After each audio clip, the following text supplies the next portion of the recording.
Jobs are changing even when we are not changing jobs. And the pandemic has just accelerated this change because it has pulled the future forward. And when we talk about this change, it is essentially, if I think about it from an organization's perspective, we could actually talk about this transformation in three ways. One is the overall workplace transformation, which means where people work, the flexibility. Today, top talent is not just confined to one location, they're location agnostic. Then there is the workforce transformation, because organizations today are waking up to the importance of diversity and inclusion and the way they hire, as well as also focus a lot on internal mobility. And the third, of course, the digital transformation by itself, where we are talking about so much of digitization, so many new skills that are required, the need for upskilling, the need for reskilling. So these three transformations put together have actually caused what we call the great reshuffle or the great resignation, which is where employees, I've been thinking about why I work, where I work, and how I work. And so if you see, these are things that are really being, we are being able to see a lot of big shifts overall in the way we operate and the way we run. And that's where, as organizations, we really need to understand these three shifts to be able to take steps to mitigate. See, today, what we've been seeing is that acquiring talent, retaining talent, and even in terms of upskilling and keeping people engaged is a big challenge and a priority. And I would like to break it up into the three problems that HR leaders and CXOs are seeing. One is the hiring problem by itself. So our LinkedIn data tells us that there has been a 60% increase in job posts in just a span of 1 year.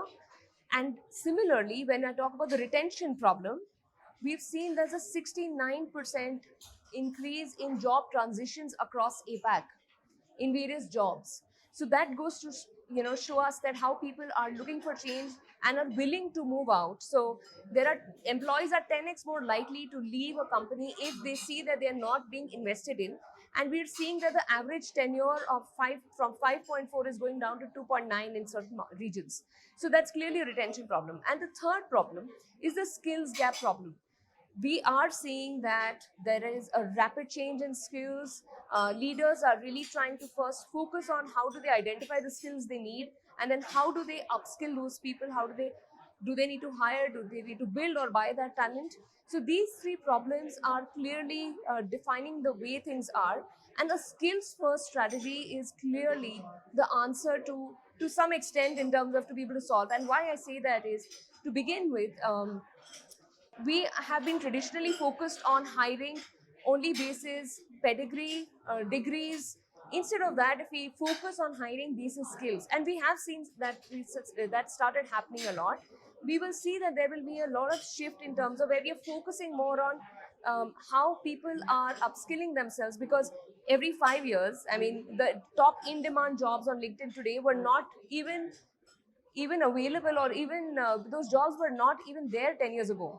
So that means that we can't just rely on our old ways of being able to identify talent and hire them, but the focus is all going to be on how do we skill people and build them and make them ready, because it's going to be a continuous process. When you talk about the top three considerations, the very first thing is, I think it starts with identifying the skills of the future. So as an organization, what are the skills that you need, and what are the tools you will need to be able to identify those skills? One, what skills are available within your organization, and what are the skills that you need to develop? So for example, using various tools. So like our LinkedIn Learning gives an opportunity for our customers to actually look at what are the skills that people are learning, as well as our career hub gives organizations the ability to be able to get a lot of skill insights. So what are the skills that are also transferable? I think a very big thing today that we have to look at is what are the skills? It's like a Venn diagram. So what are the skills that people already have, and then what are the skills that they need for new roles? How do you stack skills? And I think that's where it starts with identifying. The second thing is, how do we build then these skills very efficiently and effectively? And the third thing is, how do you, I think all of this will only make sense when we are able to drive engagement and outcomes, and the right measurement tools to be able to make sure that we're making that progress is key to a successful skill building strategy. I think it's a wonderful initiative, and I know this is a third edition. We've been engaged every year. We've seen that every year there is just so much of just hearing from industry leaders, hearing from all the delegates and speakers. It actually gives us an idea and peek into what are the top things on people's mind, and especially also we get a practitioner's guide in some sense. How they are being able to apply some of some of the initiatives and what's the outcome.